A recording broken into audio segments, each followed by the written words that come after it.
October is Domestic Violence Awareness Month. If you or someone you know is experiencing domestic violence, contact Dr. Renee at reneehornbuckle.com or call the Domestic Violence Hotline at 1-800-799-SAFE.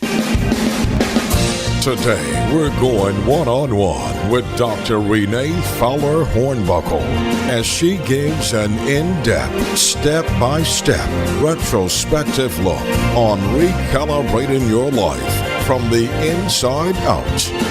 Come along on this journey as Dr. Renee speaks. Today on Dr. Renee Speaks, we're going to speak about a subject matter that is epidemic sweeping our country. And I myself never intended to be domestically violated, but I was. And so today we're going to talk about exactly what domestic abuse entails. I have to start by giving you the textbook definition of what domestic violence is defined as. It's defined as the willful intimidation, physical assault, battery, sexual assault, and or other abusive behavior is part of a systematic pattern of power and control perpetrated by one's intimate partner against another.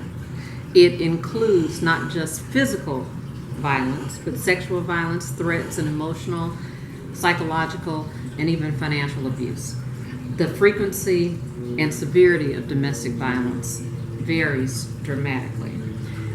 When we listen to that definition, it's very encompassing. And what we find is that the statistics and the effects of domestic violence are staggering. You know, it's been reported that every 9 seconds in the U.S. a woman is assaulted or beaten. In the United States, an average of 20 people are physically abused by intimate partners every minute. And what that does is equates to more than 10 million abuse victims annually.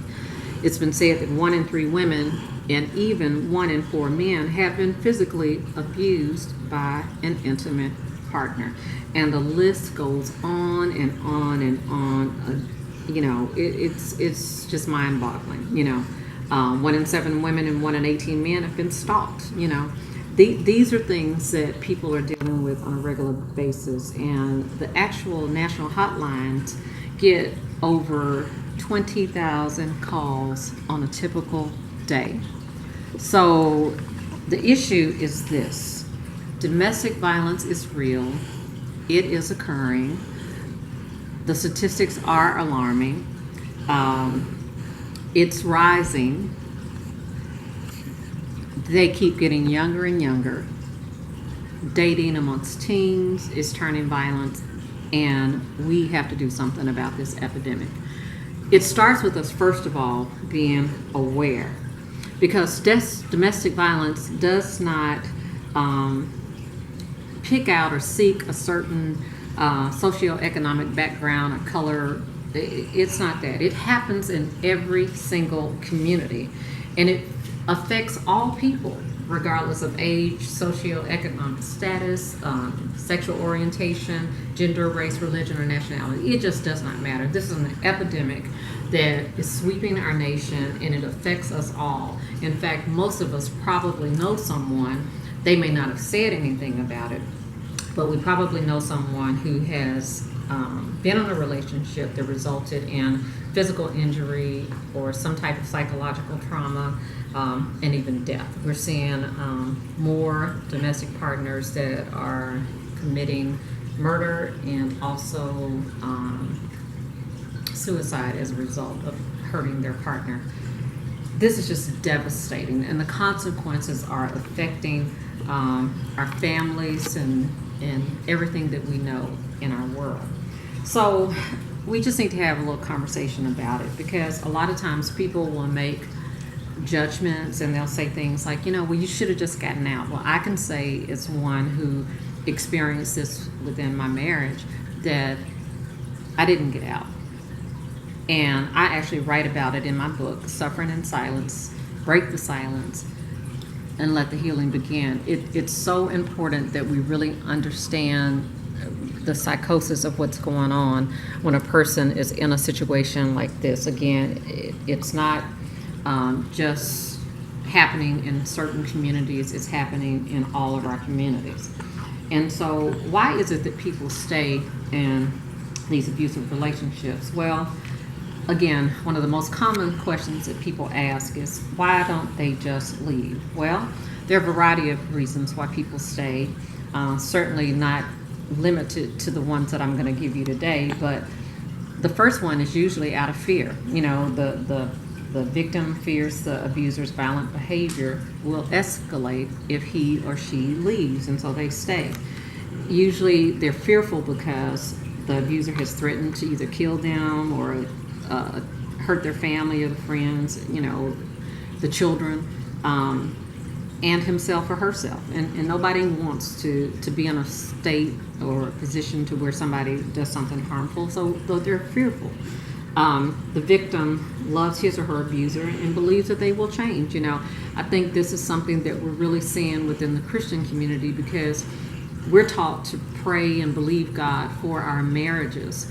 And I believe God can change, but it takes that person admitting where they are, owning that they have an issue, and then getting the help to seek the change that is necessary to bring about a different behavior.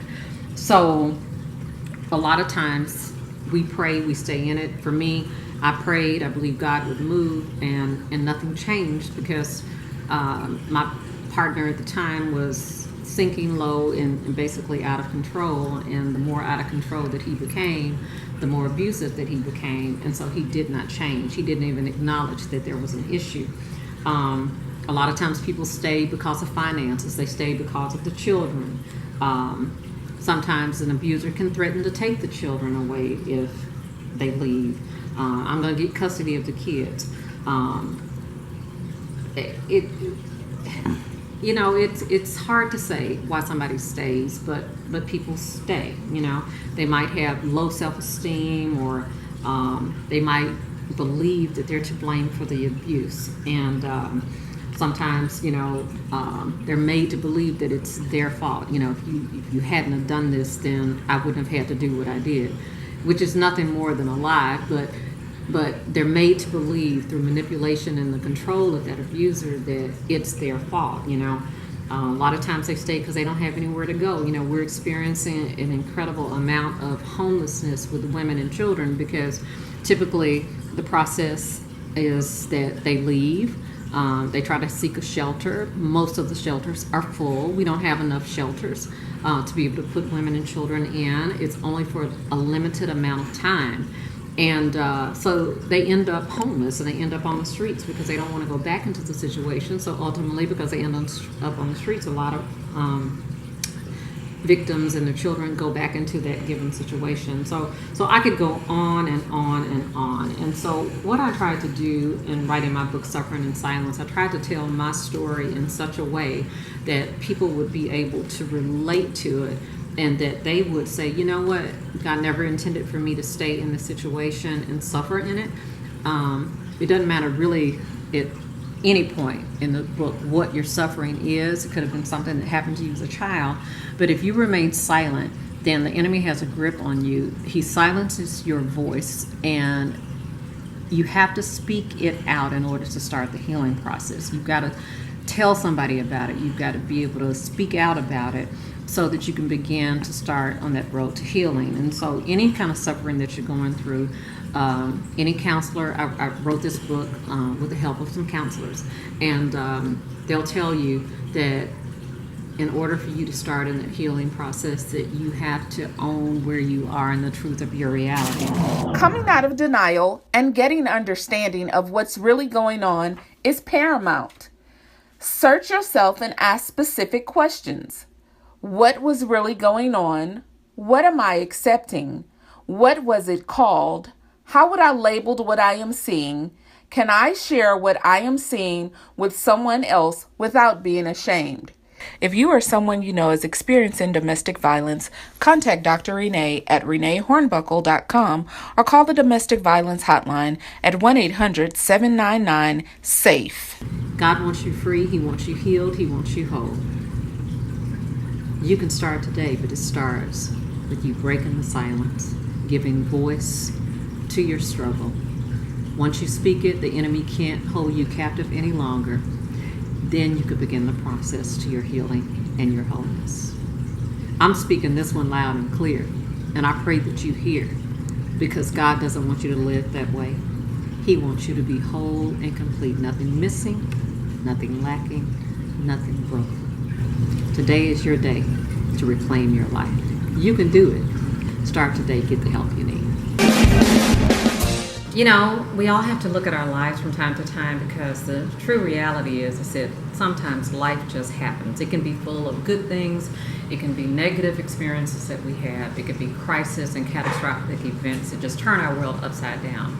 Well, you need to know today that no matter what happens in your life, especially when it comes to the negative things that occur, that you can arise from that situation.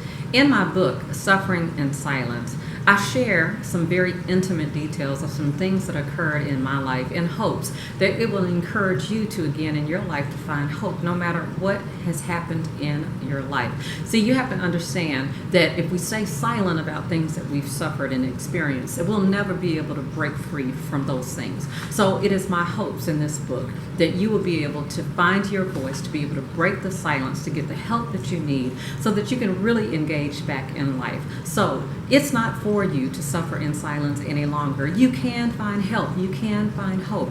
You can have an improved quality of life, and you can get back to life the way that God intended. So I want to just tell you that if you have anything in your life that's been difficult, humiliating, embarrassing, or just downright disappointing, if you've been violated in any way and you've not shared that with anybody, and you struggle from day to day, I want you to go right now to ReneeHornbuckle.com or to Amazon.com and order this book. It will liberate and free your life. You don't have to suffer anymore. You have to find your voice, break the silence, so that healing can begin, so you can get back to the life that's awaiting you. To partner and or support Dr. Renee, visit ReneeHornbuckle.com.